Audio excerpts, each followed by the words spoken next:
The younger generation quits. Not everybody. So I gotta put that. People get their butt hurt. So not everybody. Most of this generation quits the second they get talked to.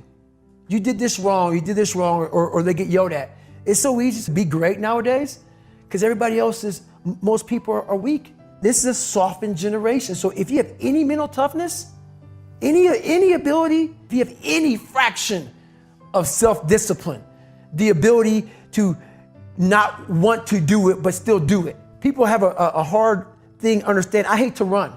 And what makes me so crazy, it doesn't anymore, is people go, well, why do you run if you hate it? I don't want to take showers and eat either. I hate that too. That's life, man. It wasn't until I changed that mentality that I became somebody. I hated going to school. So guess what? I was dumb as shit. But if you can get through to doing things that you hate to do, on the other side is greatness.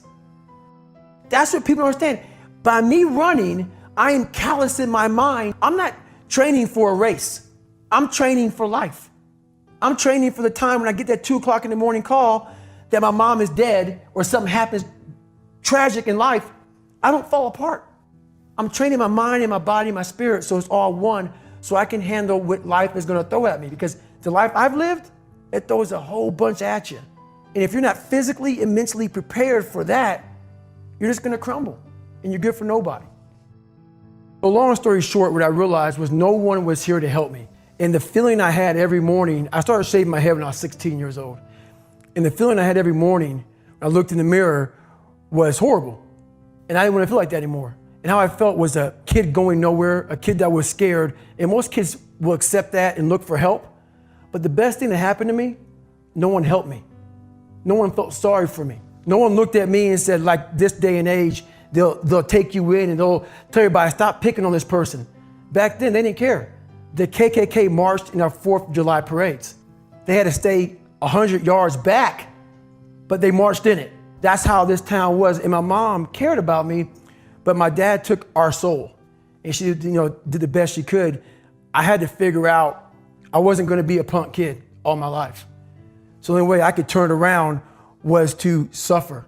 I had to build calluses in my brain the same way I built calluses on my hands. And so what I realized is, for me to become the man I wanted to become, I saw myself as the weakest person God ever created.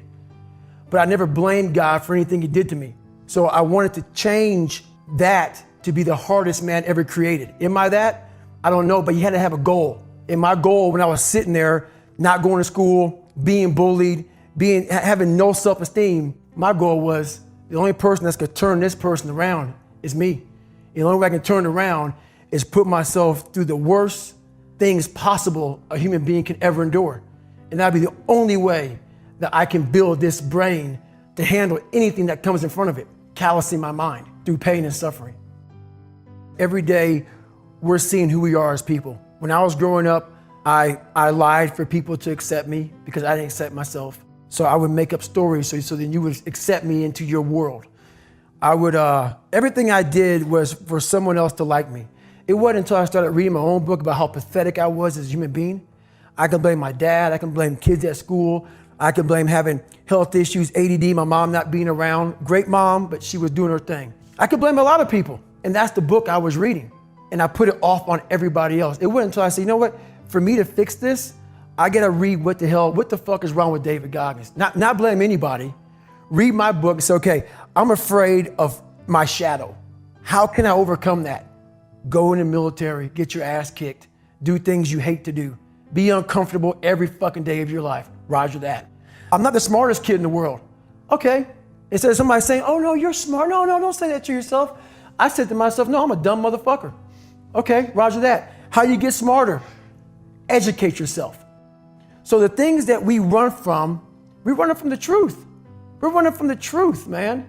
So the only way I became successful was going towards the truth. As painful and as brutal as it is, it changed me. So the accountability mirror is something that I kind of came up with in high school. Like I said, I started shaving my head when I was 16, and I got caught up in trying to impress so many people because no one liked me. So I developed so many different identities. Let me sag my pants. let me pull my pants up. Let me talk this way or act this way or be this way or whatever the hell it may be. God, dog, there's so many different things I did to try to fit in with so many different groups.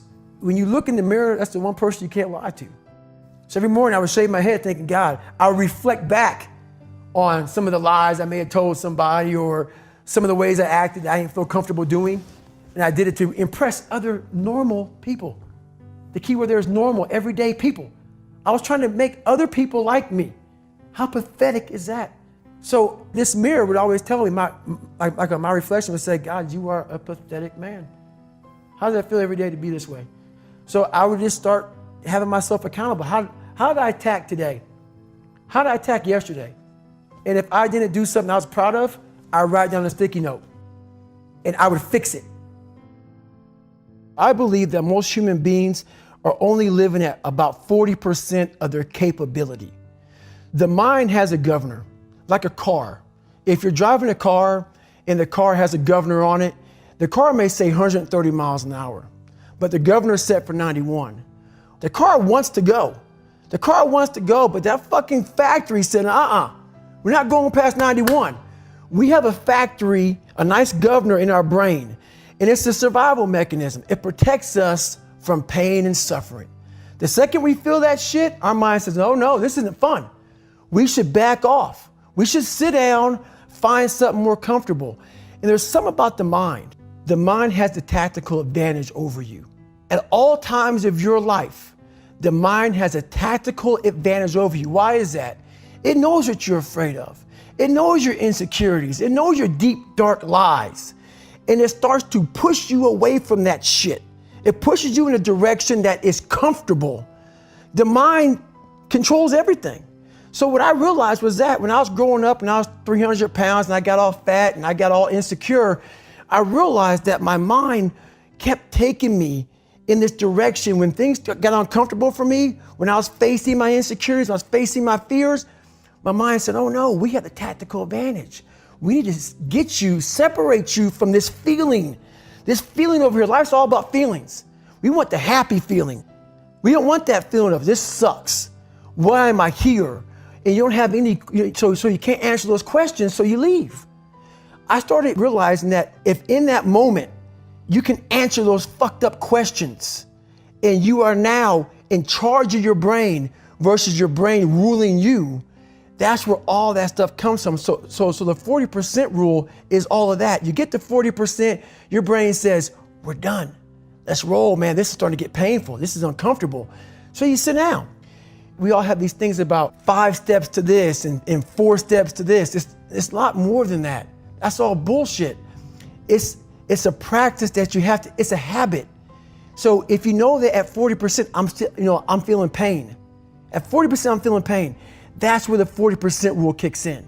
Now it starts. Okay, I'm feeling pain. My mind's saying all this shit to me. It's saying, get out of here, run, flee. The fight or flight kicks in. Okay, we're done. We're not good enough. It starts telling you all these things. You start to believe it because the mind controls all. This is the time where you have to gain control back of your mind. It's okay, let me see if I can go 45%. And once you start giving yourself more and more hope and start realizing, okay, the mind starts to be, okay, what are you doing? We're supposed to be going right and you're going left. You start then controlling your mind. Start finding more in yourself. And then it goes from 40% to a lot further than that. But that's the start of it though. Get to the spot where your mind is saying stop. Wherever that is, you gotta get there first. And then that's when that shit starts to work for you. You gotta control yourself in that moment. You know what? And this is how I look at everything I do now in life, and this sums it up. I hated jumping out of airplanes. I hated shooting guns. I hated the job as a Navy SEAL. But I did it because I wanted to change myself. Everything I do, I'm not really comfortable doing. The only way you're ever going to get to the other side of this journey is you have got to suffer to grow. To grow, you must suffer.